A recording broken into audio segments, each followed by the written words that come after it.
Scott announcing their new Spark range had to be one of the biggest bike launches of last year. With good reason too. On its outing in the Rio Olympics, the Scott Spark 29er, that won under both Nino Schurter and Jenny Rissveds in the cross-country race.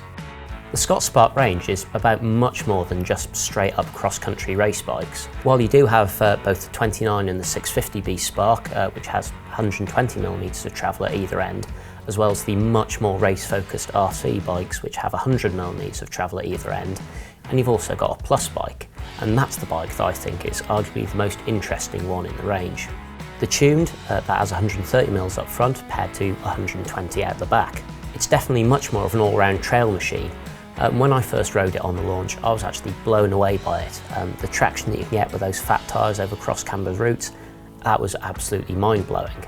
It's one thing riding a bike on a launch, however, and it's another thing riding at home.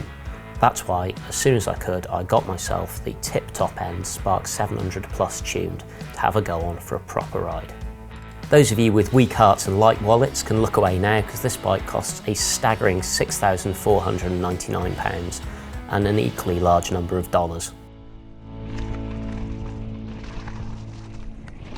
Obviously, for that big stack of cash, you get a load of really high quality kit.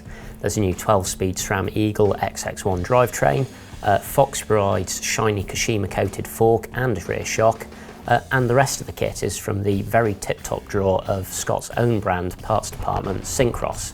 It's not just all the really shiny kit that matters with the bike.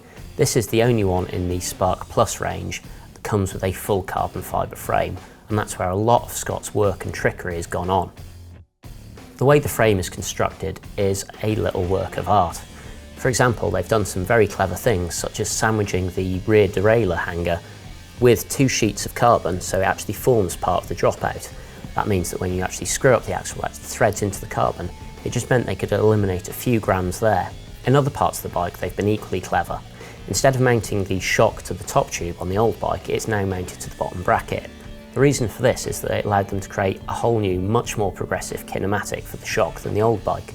That means the bike is much more capable, the suspension feels a whole load better, and back to the weight saving tip, because you need to overbuild your bottom bracket area anyway, it meant they actually needed to use less carbon overall to keep a frame just as stiff. In common with many of Scott's bikes, it uses a clever travel adjusting shock, or twin lock. On the Spark, that adjusts the travel between 120mm, an 85mm traction mode, and then a complete lockout. It also pairs the fork with that, so it stiffens up the fork to match, although it doesn't adjust the travel on your fork. I'm not usually sold on travel adjusting shocks, but on this bike it works really quite well.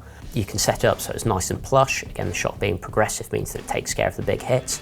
That means masses of traction on sort of choppy trails, so you can actually hit things much harder than you might think of a very lightweight 120 or 120, 130mm bike. Then when you're going back uphill or you're on flat fire roads, if you stick it into the traction mode, you still get a reasonably compliant ride, but there's much less bob and bounce. And I guess if you're a flat out racer, you can still stick it into the full lockout mode for supreme efficiency. There's no way on earth that you can say that a bike that costs £6,500 is good value by any means. But here's something that might temper it slightly. I think that the Spark Plus could actually be a bike that'll do pretty much anything, save for downhill. If you just want one really shiny bike that can do the job of 3 all-right bikes, then it's not a bad idea. Okay, you're not going to win an enduro race on it, and you're not going to win a cross-country race on it either, but you could definitely take part in either of those events and still have a really good time, plus have a very lightweight fast trail bike for just messing about with your mates.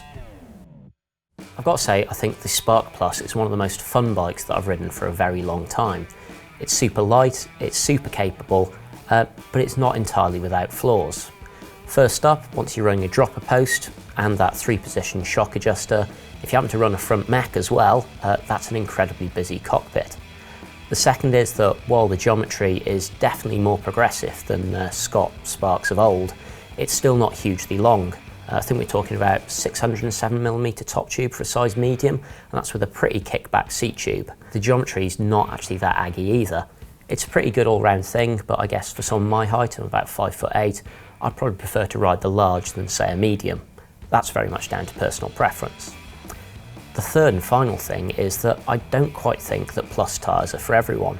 The Maxxis Recons fitted to this bike are absolutely superb in the dry. There's masses of traction, and I've never ridden a bike that's handled cross-cambered routes quite like it. Put it into the wet, it's a bit of a different story. Once you're in slick mud, the Plus tyre doesn't really do that much for you, and because they're mostly harder compounds, you're not going to get that much mechanical grip out of it. It's not a sort of cure-all for anything. The third is that those tyres are hugely expensive, even for like a £6,500 bike. Each of those tyres cost £120 each to replace, and considering the sidewalls are pretty fragile, we've already poked a good hole in one around a pretty mild trail centre, that makes me worry a little bit. Of course, manufacturers will be improving tyres, and they'll both get cheaper and more durable as time goes on. As it stands though, during the summer I absolutely loved the Spark Plus. It was my go-to bike. I just loved hooning around on it. It flattered me so much when I was climbing, it flattened me when I was descending, and it was a huge amount of fun. That said, when it turned into British wintertime, I kind of loved it less, and I think that's probably down to the tyres. In summary, if you want a bike that's fast, fun and extremely flattering, then the Scott Spark Plus is definitely a good thing. Okay, you might need to sell all of your existing bikes and maybe an organ too to afford it, but if you do that, I don't think you'll be disappointed.